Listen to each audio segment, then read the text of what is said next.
नमस्कार दोस्तों। पिछले कुछ महीनों से भारत खासकर राजस्थान लगातार बम की धमकी वाले ईमेल की चपेट में है। जयपुर हाईकोर्ट को 40 दिनों में 4 बार धमकी, कोटा कलेक्ट्रेट और कोचिंग सेंटरों को धमकी और पूरे राज्य में साल 2025 में अब तक 57 ईमेल भेजे जा चुके हैं। ऐसे में आइए जानते हैं कि कौन है ये शख्स, कहां से भेजे जा रहे हैं ये ईमेल और क्या ये विदेशी गिरोह है और भारत इन खतरों से कैसे निपट रहा है। और सबसे बड़ा प्रश्न, दुनिया के विकसित देश ऐसे मामलों से कैसे निपटते हैं। आज का वीडियो इसी पर आधारित है, एक पूरा एक्सप्लेनर जो आपको भारत से लेकर अमेरिका, रूस, जापान और ऑस्ट्रेलिया तक की साइबर जांच प्रणाली समझाएगा। राजस्थान में 57 ईमेल पर क्या हो रहा है। राजस्थान में पिछले कुछ महीनों में जो चल रहा है वह बेहद चिंताजनक है। जयपुर, कोटा, उदयपुर, जोधपुर और अजमेर, लगभग सभी बड़े शहरों को एक ही पैटर्न पर धमकी भरे ईमेल मिल रहे हैं। जयपुर हाईकोर्ट 40 दिनों में 4 धमकी वाले ईमेल, हर बार कोर्ट खाली, 2 से 3 घंटे तलाशी और कुछ नहीं मिलता। कोटा कलेक्ट्रेट और कोचिंग सेंटरों को धमकी मिल रही है। इसी के साथ अन्य जिले, सरकारी दफ्तर, स्कूल, स्टेशन, सभी जगह सर्च ऑपरेशन लगातार किया जा रहा है और जारी है। अब तक 2025 में कुल मिलाकर 57 बम धमकी ईमेल मिले हैं और इस वजह से जयपुर अब दिल्ली, मुंबई, बेंगलुरु के बाद देश में 5वां स्थान पर आ चुका है। वकील, जज, पुलिस सब परेशान हैं। हर दिन सैकड़ों लोग डर में जी रहे हैं। अब ये भी जान लेते हैं कि भारत में सुरक्षा एजेंसियां कैसे काम करती है। भारत में बम धमकी ईमेल मिलने के बाद 3 प्रमुख एजेंसियां सक्रिय होती है। नंबर 1, NIA यानी national investigation agency. Cyber branch ये पता लगाती है कि ईमेल किस देश या स्थान से भेजा गया है, किस प्लेटफॉर्म से और किस तकनीक का उपयोग करके इस ईमेल को भेजा गया है। नंबर 2, साइबर सेल और प्लस CERTIN। इसके तहत IP address, VPN, browser, fingerprint, device pattern, हर डिजिटल निशान की जांच इसके तहत होती है।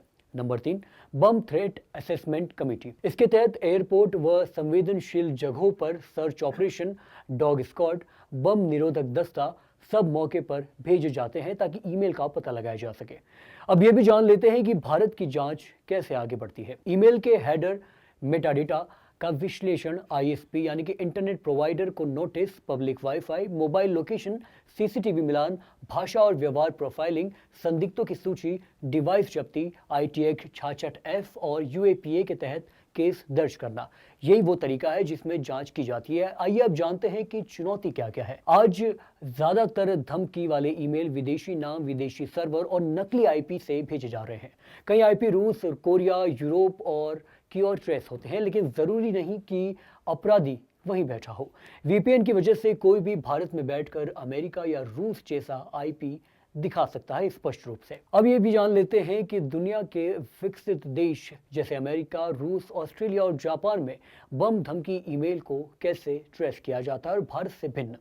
अमेरिका की बात करें तो यहाँ ये काम FBI, DHS और साइबर कमांड मिलकर करती है।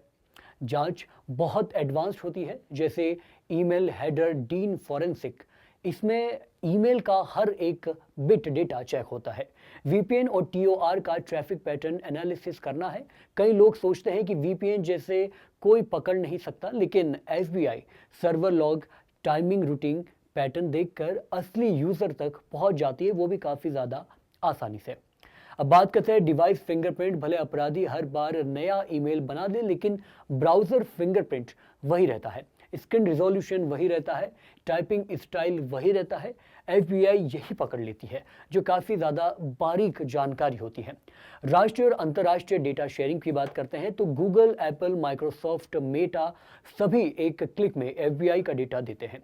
इसलिए अमेरिका में कोई भी धमकी ईमेल बहुत दिनों तक अनअरेस्टेड या अनटेस्टेड नहीं रहती। रूस की बात करें तो यहाँ का मॉडल दुनिया में सबसे तेज है। रूस में ये मामला आतंकवाद की श्रेणी में आता है।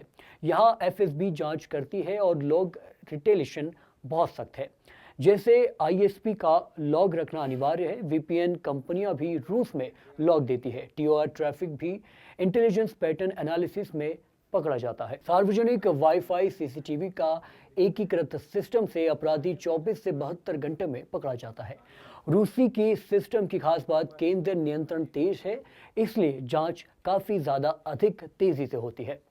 जापान की बात करें तो यहाँ दुनिया का सबसे स्मार्ट निगरानी मॉडल। जापान में सुरक्षा प्रणाली इतनी आधुनिक है कि हर पब्लिक जगह पर हाई रिजोल्यूशन सीसीटीवी, हर पब्लिक वाईफाई पर कड़े लॉग, ईमेल के एक टाइम स्टैंप से अपराध 48 घंटे में पकड़ा जा सकता है। इस मामले में जापान जीरो टॉलरेंस नीति अपनाता है। एक स्टूडेंट भी अगर फेक धमकी भेजे तो तुरंत गिरफ्तारी स्पष्ट रूप से और स्वाभाविक रूप से हो सकती है। ऑस्ट्रेलिया की बात करें तो यहाँ कानून बहुत ज़्यादा कठोर है इस मामले में। ऑस्ट्रेलिया में एएफपी यानी ऑस्ट्रेलियन फेडरल पुलिस जांच करती है।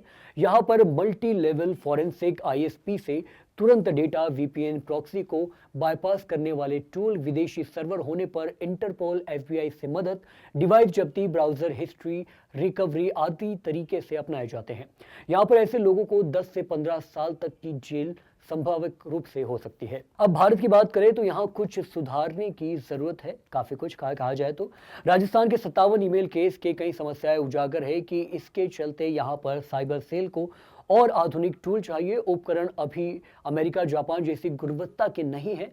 लॉग रिटेंशन कानून और मजबूत हो। वीपीएन आईएसपी को लंबे समय तक लॉग रखने की बाध्यता बढ़ानी चाहिए। इंटर एजेंसी कोऑर्डिनेंस तेज होनी चाहिए। एनआईए, एटीए, साइबर सेल की एकीकृत मॉनिटरिंग सिस्टम चाहिए। एआई अधिकृत पैटर्न एनालिसिस होना चाहिए, क्योंकि भाषा, स्टाइल और व्यवहार पैटर्न से तुरंत पहचान संभव है। साथ ही 24.7 या फिर 24/7 साइबर कमांड सेंटर होना चाहिए, जो बम धमकी वाले मेल पर तुरंत अलर्ट जारी कर सके। अब आपको बता दें कि दुनिया का अनुभव बताता है कि कोई भी अपराधी तकनीक से नहीं बच पाता, भले वह वीपीएन, टीओआर, फेक आईपी या विदेशी सर्वर क्यों ना इस्तेमाल करे। डिजिटल निशान हमेशा बच जाते हैं और भारत अब उन निशानों को पकड़ना सीख रहा है।